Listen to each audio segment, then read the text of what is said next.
भगवान की अमृतमयी लीला जिसका श्रवण करने से मन उनके बस में हो जाता है, ऐसी सौभाग्यशालिनी लीलाएं हैं भगवान की। वृंदावन के वनों में घूम रहे हैं, यमुना के तट पर जा रहे हैं, बच्चों के संग खेल रहे हैं, बच्चों के बीच में बैठे हैं। कैसी शोभा हो रही है भगवान की ग्वाल वालों के बीच में।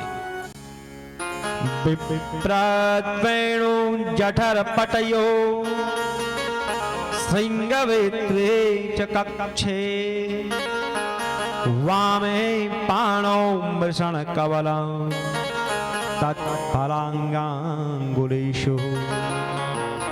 तिष्ठन् मध्ये स्वपरिसुहृदो हासयन् नर्मविश्वे स्वर्गे लोके मिषति बभुजे बुभुजे यज्ञभो बालकेति।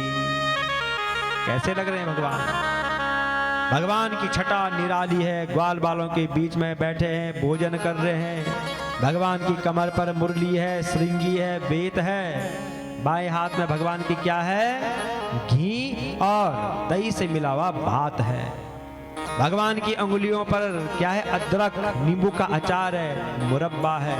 चारों ओर से ग्वाल बालों ने घेरा हुआ है। ब्रह्मा जी भी मोहित हो गए कि ये नारायण है या नर है। किसने भेजा है इनको यहाँ? खेलने के लिए भेजा। ब्रह्मा जी ने गाय बछड़ों को छिपा दिया, ग्वाल बालों को भी छिपा दिया। भगवान ने कहा ठहरो तुम जरा। तो भगवान स्वयं गाय बन गए, बछड़े बन गए, ग्वाल बाल बन गए। 1 साल तक घर वालों को पता ही नहीं चल रहा है कि ये नकली है कि असली है। ऐसी कृपा है भगवान की। आए ब्रह्मा जी चरण में गिरे, क्षमा करना प्रभु, आपकी माया से मोहित हो गया था मैं। ऐसे हैं भगवान। भगवान का स्वरूप तर्क से परे है, उनकी महिमा असाधारण है। उनकी महिमा को वही जान सकता है जो सदैव अपने मन को उनमें लगाए रहता है।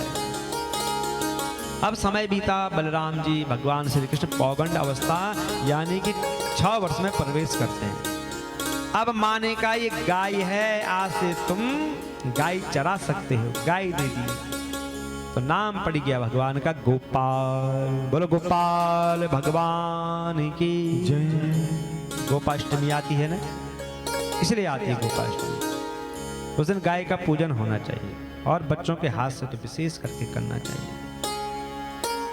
वृंदावन को देख करके भगवान श्री कृष्ण बड़े प्रसन्न होते हैं।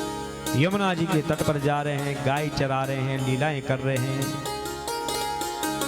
और बलराम जी ने वहीं एक दिन धेनुकासुर का वध कर डाला। वही आए, जितने भेजे कंस ने सब आ रहे हैं। भगवान कह रहे हैं मामा कैसे कैसे खिलौने भेज रहे हैं आप? हम ढंग से खेल भी नहीं पा रहे हैं, खेलते खेलते टूट जा रहे हैं। कोई ढंग का खिलौना तो भेजो एक जिसके साथ हम कुछ दिन तक खेल पाए।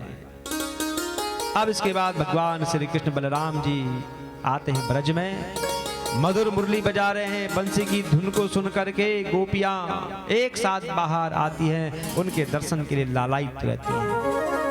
भगवान का अवतार हुआ है दुष्टों के दमन के लिए।